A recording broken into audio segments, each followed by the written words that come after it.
Hi guys, so look at my beautiful painting. Isn't it gorgeous?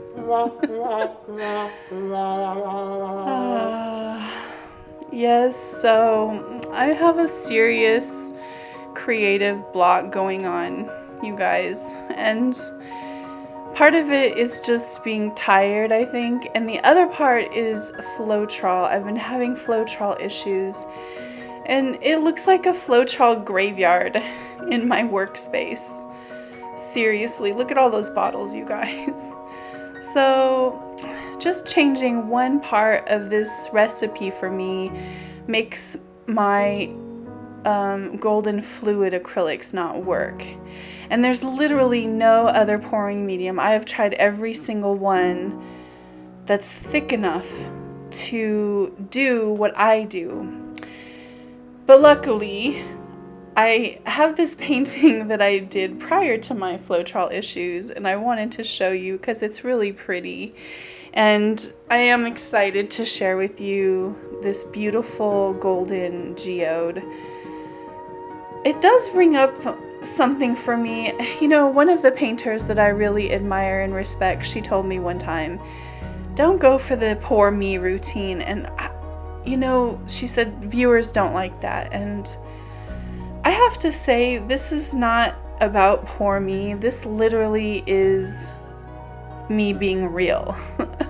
Because I think it's important that you know I don't just put out blockbuster paintings every single day. I do have times where I'm not as creative, and I do have times where I struggle, and I do have times where I have to scrape things off and start over, and paintings that are not savable. It does happen. Now, it happens less and less the more I go on. But I just want you guys to know you're not alone if you're going through some sort of creative block. And there's a lot of ways to get past it. And I've been trying to take some of my own advice. What are the ways that you guys get past creative blocks? Sometimes I'll do a different medium for a while. I have beautiful alcohol inks. And I'll, try a different medium, or I'll get out in nature, or sometimes I think I need a vacation. I haven't had one in a while, and I think that's might be part of my issue. I do need a vacation, and so sometimes just getting a different change of environment can help you. When you come back, you feel refreshed. So, but anyway, this painting, I wanted to say, was really unique for me because I did not want to do a ton of balloon rolls. I wanted to keep a lot of the ring patterns. So I mixed these paints with floetrol and just a tiny bit of PVA glue. So if you want to keep the patterns in your paintings, a little bit of glue in there does help. I don't love glue in general. It's not my favorite medium. And so glue probably would be thick enough for my golden fluids, but I just don't enjoy the sensation. I don't enjoy the way they flow out of the cup. It's very stringy to me, and it's not my favorite. There's something about floetrol that provides the lacing, the delicate, beautiful lacing, and some of the cells and everything. I just really do love it. And I did contact the people at the flood company that makes floetrol, and they said, if it's on the truck and it gets frozen, or if it is stored in too hot of an environment, it will separate and or curdle, and sometimes it will not recover. So I think that's what happened with mine, although you can see how many I had, and I got them from places all over the city. I mean, I drove all over the city in the last 2 weeks to try to find my good, thick, wonderful floetrol, and to no avail. But You know, a friend of mine said this is the universe forcing you out of your comfort zone, and I am. I'm totally out of my comfort zone. I have to relearn my paints and how to use them to get different effects now, and I've tried a bunch of different things too. Gel mediums, gloss mediums. Winsor & Newton makes one that's actually amazing, but the gloss mediums inhibit a lot of the cells that I really like, especially in the dirty pores, and so I might be doing some of those different style of paintings for a while, using just some of the gloss medium. I'd love to hear any and all of your suggestions as to what might help. I tried this stuff called Liquithick. I don't know if you've heard of it, but that stuff was crazy. One little tiny seed, like the size of a pencil eraser, and it just completely seized up a whole cup of paint for me. So I figured out you need to really work it in. So last night I tried that, and it also did not work out well. I made these beautiful, actually I made a beautiful painting. You want to see it? See, it was really pretty and simple, and kind of reminded me of Elise Fournier's work, or Fluids by Keynes. Those pretty cells, but then right before my eyes, the cells just disintegrated. So it didn't hold any of the shape, and that was with that Liquitex Liquithick. So I ended up having to scrape it off because it just lost all of the definition, and clearly was not a good choice for, you know, fluid acrylics, I guess. So anyway, my point just being that this is one of the reasons why flow acrylics are so hard to teach other people, because the floetrol may be perfect for someone who is this thin floetrol I'm talking about. It might be perfect for somebody who is using heavy body acrylics. And I did have a few heavy body acrylics laying around, and I did use it in the painting, and those ones were fine. But for someone like me, who uses a lot of high flow and fluid acrylics, it's just too thin.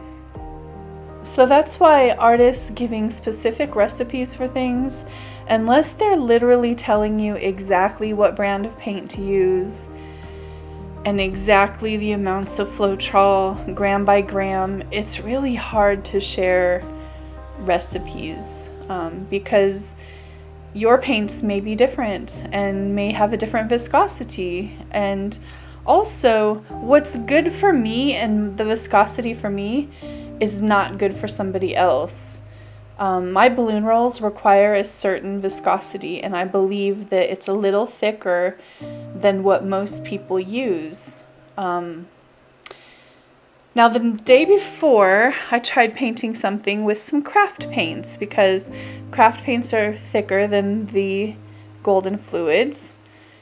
Do you want to see that painting? I'll show you that painting too. And then, see, it's not that the painting was bad, but I had to pour this like 3 times to get these results. And it dried, honestly, it dried a little dull. And I had to use almost a whole 2-ounce bottle of craft paint per color. It really made me want to do a video on craft paints and why they are not cheap. Cheap paints are not cheap, I swear to God they're not. They're expensive. And the amount of money I spent on those craft paints for that little tiny 11 by 14 painting you just saw was phenomenal. I think I used like 8 colors or 9 colors in that, and you can't even see the colors. They just kind of disappeared into one another. It had a very chalky, sort of muted undertone, and you know, if you consider $3, $3.99 for a 2-ounce bottle, and I use 90% of every bottle. Some of them I use the whole bottle. So that is crazy. When I use my golden fluids, I maybe use, I swear, sometimes out of a 4-ounce bottle, I'll maybe use like a half of an ounce or a quarter of an ounce for one color. So even though they cost more, they're so highly pigmented. It was crazy. So it was actually a good little test for me to try. And, you know, I was not thrilled with the results of the dried painting. My paintings that I use my golden fluids and the Decoart metallics, I do love those too. Winsor & Newton I love. Liquitex Basics makes great paints that dry fairly well. Those would be some of my recommendations. They're just miles away from some of the cheaper craft paints. And so if some of you are struggling with your results, you might consider dumping the craft paints, even if you have to buy, you know, just 3 or 4 basic colors and mix some of your own colors of a little better brand. You'll be shocked at the results, because my paintings, when they dry, are extremely vibrant. They're alive and they stay that way. So I don't have to really color correct my paintings or anything to show people. I know a lot of people do that. I might take out a yellow cast or something from working in the evening, because a lot of times I work at night. But other than that, these are just how bright and vibrant my paints are. So anyway, this painting, I know I've hardly talked about this painting at all, but this painting is really earthy. That's the first word that comes to my mind. And when I saw it, I thought, oh my gosh, this is like just a slice of a geode. And as you can go back and rewind, but I used some of the most beautiful earth tones in this. A lot of the same ones that I'd used in Desert Moon. And that was the burnt orange, green gold, 24 karat gold, turquoise. I think I used Titan buff in this one. And yeah, it just turned out really super pretty. I also had some requests to show you the balloon rolls in real time, so I did not speed up this process in any way. This is exactly how long it takes me to do the balloon rolls, and this is exactly how long I waited before doing them. Some people asked, well, do you do them later after the paint sits? And yes, you can. Sometimes I'll walk away and I'll think about what I want to do with a painting, but I'm usually so excited I just want to keep going. And sometimes I'll do them right away. If you do them right away and your paint is not very thick, it can just run back together. That's the downside. But you know, sometimes we're inspired and we don't have time to wait. And that certainly happens to me a lot. I sure appreciate you guys letting me be so self-indulgent and talk about my painting woes. It's nice to know that I am not the only person going through this, as I'm sure so many of you can identify when you have a little slump and you know you need some kind of a shift to get you going again. Sometimes it's just a new product. Someone will send me a little sample, or I'll see something at the store that I want to try. Another artist, you know, watching something that another artist has done can be inspiring.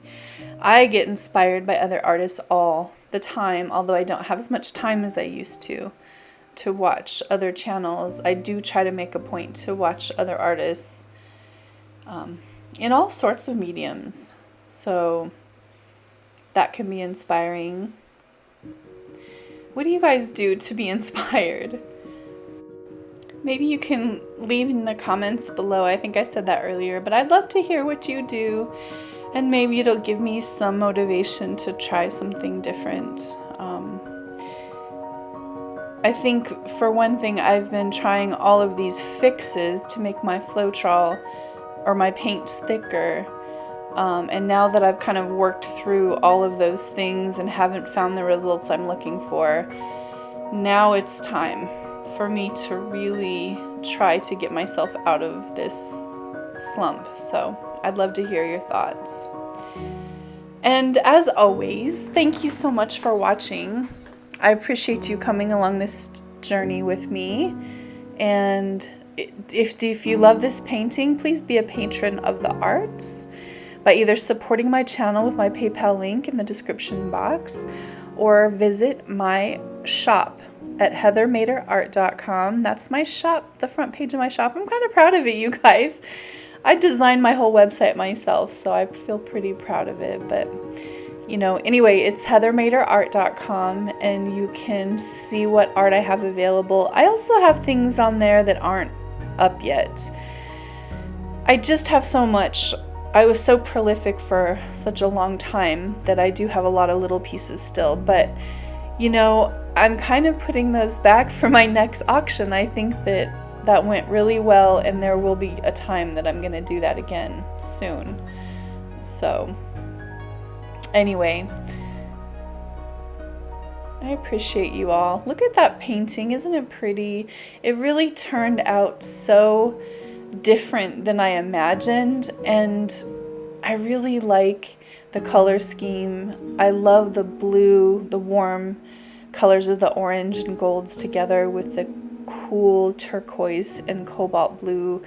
Look at the green gold with the 24 karat gold. And this little detail right here, this is my favorite part of the whole painting. It looks like the flower is just trailing like a starburst or something. It's so pretty.